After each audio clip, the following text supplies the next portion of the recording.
Welcome back, brothers and sisters. Once again, I'm Rex Beardsley. I'm glad to have you here with us. We're glad to have you here also. And I want to remind you, we're studying the Book of Mormon, another testament of Jesus Christ. We are now in the second segment of 1 Nephi chapter 4, in which the first segment took place discussing verses 1 through 13. At the end of the first segment, I said to go back and reread verses 11, 12, and 13 so that you'd have kind of a fresh understanding of what the angel was trying to get Nephi to understand. And in verse 13, it was just basically a reiteration, which I'm going to reread again right now.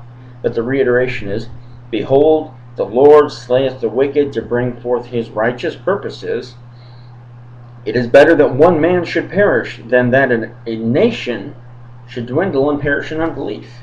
Now we needed to discuss what that actually meant. Well, brothers and sisters, we know today, through just scholarly insight and from those who are trying to understand the history of Central America and South American nativity, there's just miraculous and unexplained disappearances of groups of people, or everything all together. Now, we know that the American Indians, according to the Book of Mormon, are the ancestors of the Lamanites.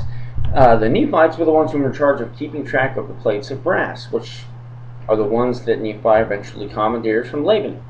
Those plates of brass contain the first 5 books of Moses: Genesis, Exodus, Leviticus, Numbers, and Deuteronomy. Then it also contains in there the genealogy of Lehi's family. So from where Lehi was all the way back to Adam. With this information, as well, and written in something that won't deteriorate quickly over time, this is how they kept track of things throughout the whole years. That's where the Book of Mormon was kept, brothers and sisters, so that it would bring the Lamanites to a knowledge of their forefathers in a latter day when the Nephites would have been destroyed. First coming by way of the Gentile, and then from the Gentile to the Lamanites, and from the Lamanites also and the Gentiles, then back to the Jews. Thus putting the two sticks, the stick of Judah and the stick of Ephraim or Joseph, together in one, the Bible and the Book of Mormon. That being said, let's continue on verse 14 here. "And now when I, Nephi, had heard these words, I remembered the words of the Lord which he spake unto me in the wilderness, saying, that inasmuch as thy seed shall keep my commandments, they shall prosper in the land of promise. Yea, and I also thought that they could not keep the commandments of the Lord according to the law of Moses, save that they should have the law." Well, brothers and sisters, you got to remember, this law is written inside those first 5 books. Moses obviously came before 600 BC. Now, for them to be able to understand the law is the 10 Commandments, or they call them Mosaic Law, however you want to look at it. If they didn't have the plates of brass, they would have word of mouth on the law, and it could have been added to or taken away from or changed. That was put aside. All those concerns were written, put in the dust, because they're written in brass plates that would not deteriorate. And not only that, brothers and sisters, therefore it would tell them of where they came from. It had a true history and an untouched history. Nothing that was changed from time and time again of revision and revision and vision by perhaps good mannered people, but leaving some things out. Many plain and precious things were lost from the Bible. And so it was important that these first 5 books of Moses were in here. And that's what Nephi was talking about with the law of Moses.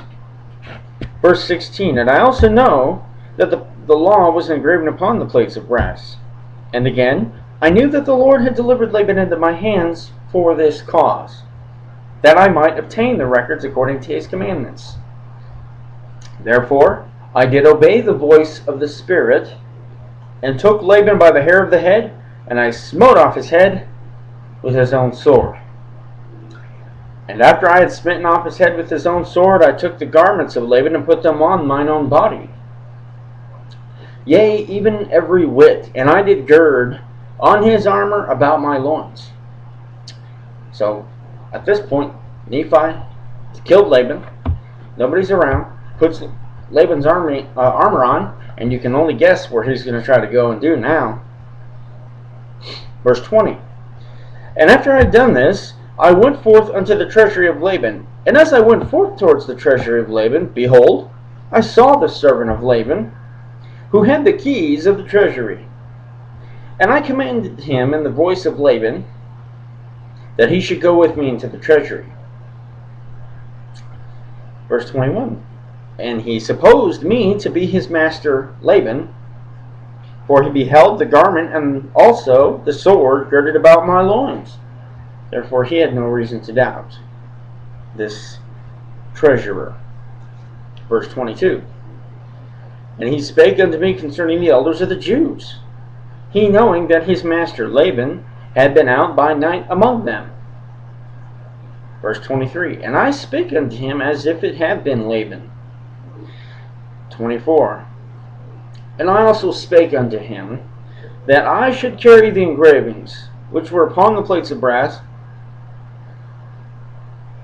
to my elder brethren who were without the walls. And I also bade him that he should follow me. Okay. He's got his hands on the records now, as the Lord has commanded. He's followed the commands of the Lord. Therefore the Lord has assisted him in getting that far.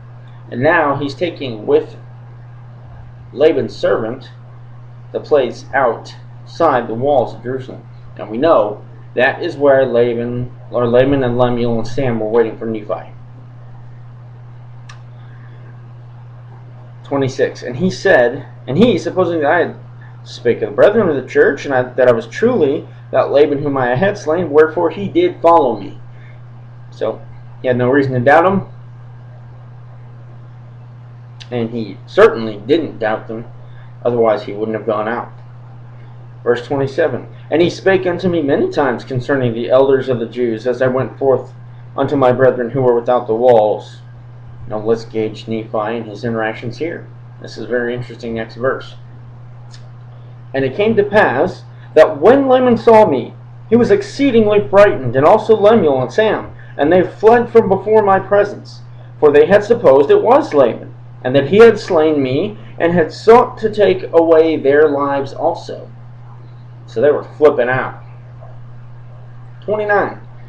And it came to pass that I called after them, and they did hear me, wherefore they did cease to flee from my presence.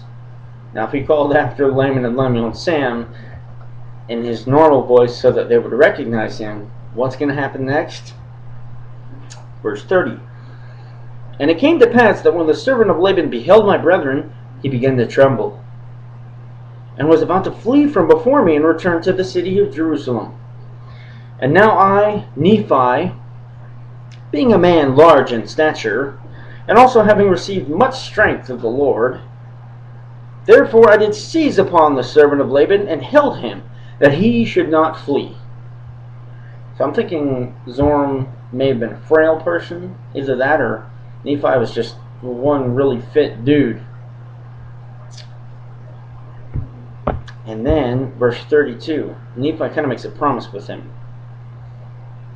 And it came to pass that I spake with him, that if he would hearken unto my words, as the Lord liveth, and as I live, even so, that if he would hearken unto our words, we would spare his life. In other words, he had no desire to shed blood, but he definitely did not want Zoram to go back into that city. And I spake unto him even with an oath, that he need not fear, that he should be a free man like unto us, if he would go down in the wilderness with us. Now, you notice how I said he would be a free man if he went down with us into the wilderness. Why would it notate that? Well, the Jewish laws that have been put forth, which were, goodly intended but hypocritical in nature, prevented many people in those days from doing certain things. Individuals were still denied their religious freedoms in certain ways because the laws of the Lord had been corrupted by man. Now, when we come back for the third segment of this reading in chapter 4, we're going to go over that very instance where Nephi explains freedom to him. Please, brothers and sisters, stay with us, but please also take the time to rate and comment. We love hearing from you. Stay with us.